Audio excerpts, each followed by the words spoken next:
So the Cuban government's future is uncertain after Maduro falls. Marco Rubio says it seems like they're in a lot of trouble. And in fact, Cubans were guarding Nicolas Maduro when he was captured, not Venezuelans. And this has been confirmed by the Cuban government, which is the Communist Party of Cuba.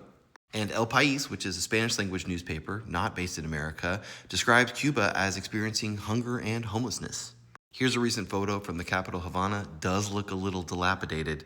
And Cubans regularly have power outages because most of Cuba's power and energy comes from imported oil. They need about 50 to 70,000 barrels a day, and this is going to come back. They use it for everything: transportation, cooking, power generation, and Venezuela was sending them about 35,000 barrels a day, about half of their energy need. Maduro had promised to support Cuba today and always.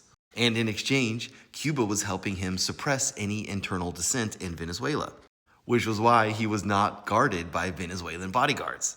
But now, as you're going to see, these 35,000 barrels of oil are going away, and even if Cuba could buy them on the open market, it would cost them more than $2 million a day, which is a problem because they are flat broke, and they've been flat broke for a while. The US has had a long-standing embargo on Cuba, basically trying to economically isolate the communist regime.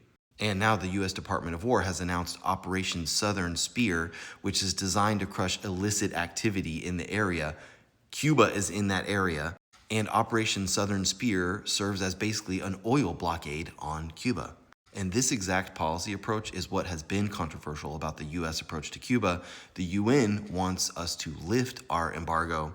The Trump administration wants to put maximum pressure on Cuba to get that regime out. So recently, the U.S. seized this Russian-flagged oil tanker as part of this Operation Southern Spear. And moreover, Mexico has said that they're not going to send any extra shipments of oil after Maduro has been out in Venezuela. So now it sounds like Cuba is in a free fall with widespread power outages, medicine shortages, and rising food prices.